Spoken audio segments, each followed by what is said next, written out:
Nag-crave nga ako ng mga lutong pagkain sa Pinas, kaya ito naman ang kakainin ko for today.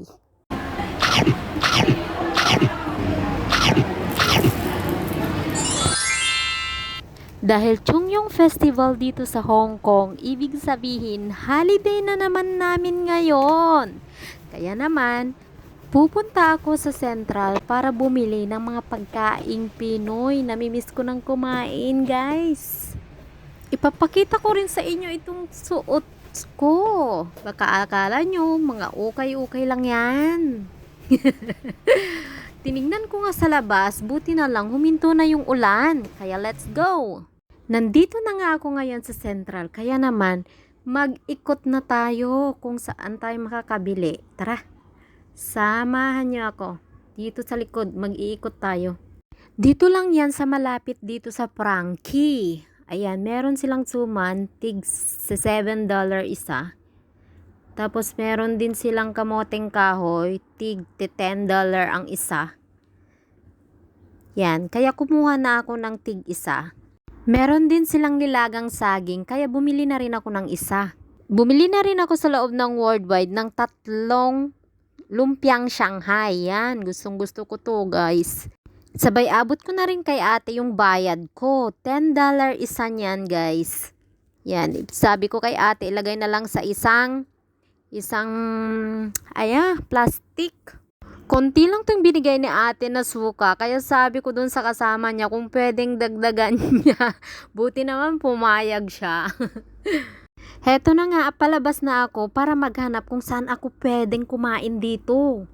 Charan! Ito na lahat ang nabili kong pagkain. Kaya maghahanap tayo kung saan tayo pwesto para makakain tayo dito sa labas. May nakita nga ako dito sa sulok, kaso may nakasulat, bawal daw umupo.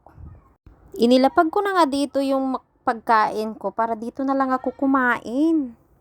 Naayos ko na nga itong buhok ko, kaya ito, nandito ako sa sulok, dito ako kakain. Inilalabas ko na nga lahat itong binili ko, guys. Siya pala, ito lang yung kaya ng budget ko, guys, kaya ito lang yung nabili ko, na may total na $54. Siyempre, kailangan din nating mag-budget, no?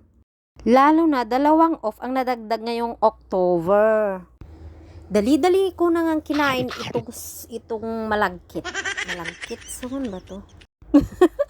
Pasensya na, guys, ha. Ewan ko, ano ba tong pinagsasabi ko? Kung magpapaluto kaya ako ng ganito pag uwi ko, lulutuan kaya nila ako. Isinunod ko na nga kainin itong kamoteng kahoy. Yan, matagal na akong hindi nakakakain nito. Kung sakaling mapanood ng mga kapatid ko to, baka naman. Habang tinatapos ko tong pagkain ko, guys, isichika ko lang tong nangyari kaninang umaga. Maaga nga akong nagising kahit off ko. Kasi siyempre nasanay na akong magising ng maaga. Pinipilit kong matulog pero ayaw talaga. Kaya naman nag-scroll na lang ako sa FB. Pero eto nga, umalis tong mga amo ko, may daladalang maleta. Pero never man lang akong sinabihan na, "Hoy, aso, aalis kami ha. Ikaw nang bahala dito sa bahay. Yung pagkain mo, bili ka na lang. Kasi walang laman yung ref." Wala man lang sinabi, wala silang pakialam. Umalis lang sila. Para akong aso ba na iniiwanan.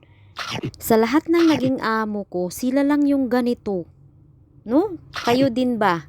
Ganito rin ba yung mga amo nyo pag umaalis? Ay, grabe sila.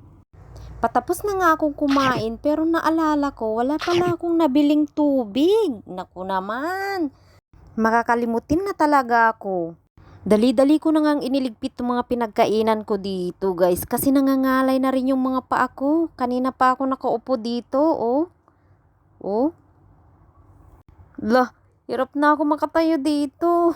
Nagaano na yung paa ko. Anong tawag doon? Namumulikat. Ayan, sakit-sakit na. Kaya naman, pinadyak-padyak ko muna bago umuwi.